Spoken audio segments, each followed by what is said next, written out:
Hey everybody, it's the interview queen Alicia Atout here, and I'm very excited to be catching up with Aaron Chalmers. Hello! Yeah, hello, how are you doing? I'm fantastic. How are you doing today?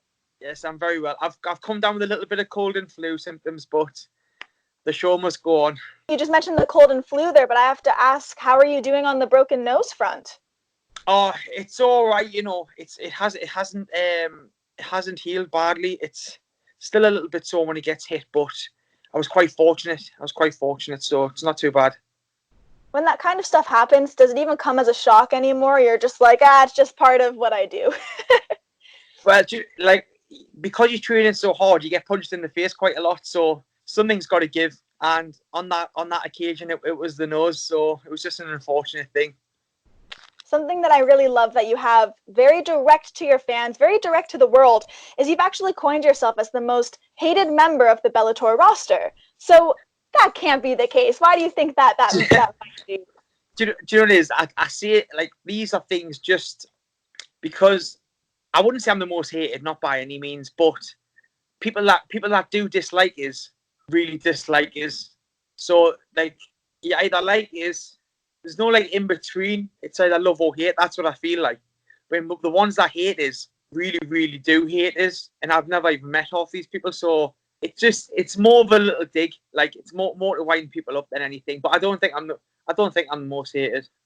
Okay, I love how that was the direct quote though. It was, you wrote most, Yes. most hated. But you know what? I feel the same way. People either love you or hate you, especially with social media. And I mean, your position is very interesting because you came directly from, the show that you were on. And I feel like when you come from something like that, there's this interesting stigma that people have. And they're like, right, is he going to come from this reality TV show and be able to actually present? And you clearly have. But this is the thing. I think a lot of the hate comes from because I come from that kind of TV world. People were looking like, I've jumped the queue, and maybe I did. Well, obviously I did, hence why I'm on Bellator. But like, I'm not going to say no when offered as a contract, and I've sold out my hometown arena twice, so I clearly must be doing something right. So that's why Bellator signed us. I mean, granted, I'm not fighting for world titles because I'm only two and a half years into my career, but if you've got two fighters, one sells 5,000 tickets, one sells 10 tickets, who are you going to keep? That's the way I look at it. Well, it's amazing you've been able to shake this, that stigma that came from Geordie Shore, because I do feel like a lot of people would watch that, and you guys are so playful and fun on there, and then now you're this tough guy in that ring, and I wouldn't know tough. I wouldn't say, well, I don't know. Maybe I wouldn't say a tough guy, but yeah, I get in there. I get in there to fight. Put it that way. Now, as I mentioned earlier, you're very interactive with your fans. I mean, when I wrote you about this interview, you hit me up, you hit me back instantly. I was like, that's awesome. Like, he's really on it when it comes to that. And you've actually tweeted fans recently asking what they listen to when they're working out or when they're training. So I wanted to ask you the question you asked everybody. What do you find you're listening to kind of get you pumped up and ready? Right. This is quite embarrassing because, like, at like parties and stuff or in the car, my playlist is so bad. Like I just have not got a brain for music. Like my playlist is I've probably had the same playlist for one or two songs for the past 2 or 3 years, and it's. Oh wow! I'm just like I haven't got like when it comes to thinking of downloading songs, I'm so bad. So I just don't download them, and then I find myself listening to the same shit over and over again. So I think it was more of a tweet to see what people were listening to so I could download it. But it was trying to get some ideas because honestly my playlist is so bad. So I've got a bit of everyone in there, bit of Lionel Richie, bit of Elton John, bit of fucking. Oh, honestly, it's bad. It is bad, but it gets us through. It gets us through my workout.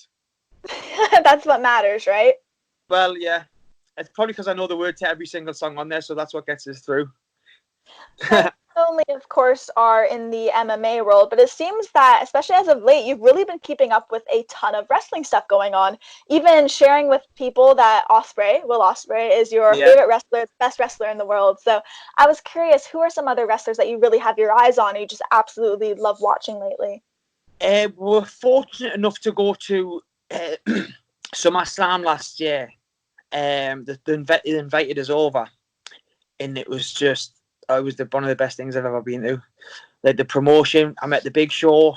There was just so many wrestlers there, and I was just thinking, like, this is a path that because we're done a thing to help like a special needs, so we're done a big fun like interactive day where stuff with like people with special needs, like just like a fun games day. Just loved the interaction and how like they can use their platform to help others, and to be part of that. I was thinking, during this, I would love when the MMA ends to transition over to something like that.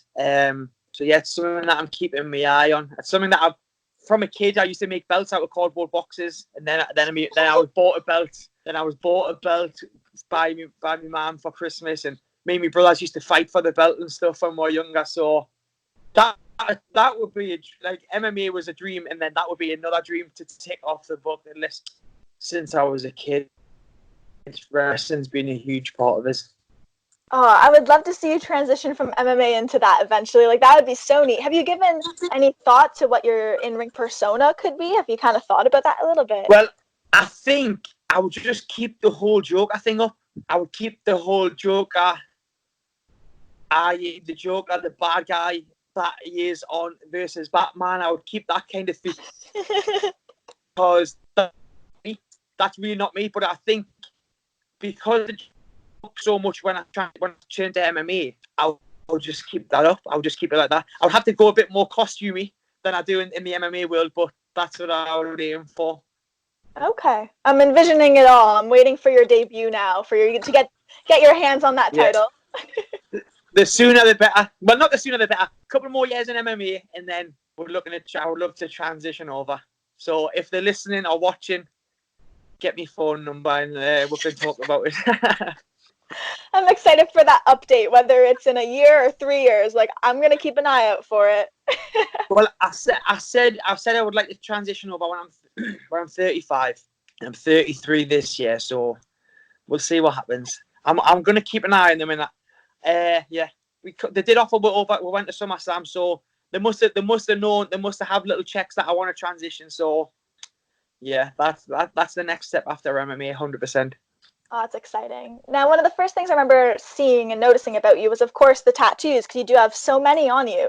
And I know that the first tattoo you ever got was an NUFC tattoo. So I was curious, Yes. what is the last tattoo you actually ended up getting? Funnily enough, I'm getting all of my whole torso lasered off. So I got all my chest lasered off on Friday. I stupidly, when I was younger, I was getting so many different things instead of having one full thing, like one full theme. So I've started lasering all my front off to get one huge piece on the front. So I'm back in after my fight in 5 weeks, starting my other leg, and then we're going to keep lasering the front until that's ready to cover. So over the next year, there's going to be some drastic changes with the tattoos. Everything will start coming together eventually. It's quite hard to be in training and getting tattooed, so I've got to make the most of me couple of weeks off after the fight to get tattooed and lasered. So yeah, hopefully by the end of this year, I should be halfway there to where I want to be. Full new front piece, new leg, arms redone, and a few other bits. Once I'm done, thank God, because I'm fucking sick of the pain. Like, it's honestly, I hate the pain. That bad, eh? I know everyone's tolerance is different. I don't have any tattoos, but I've heard from friends, like, it can be brutal.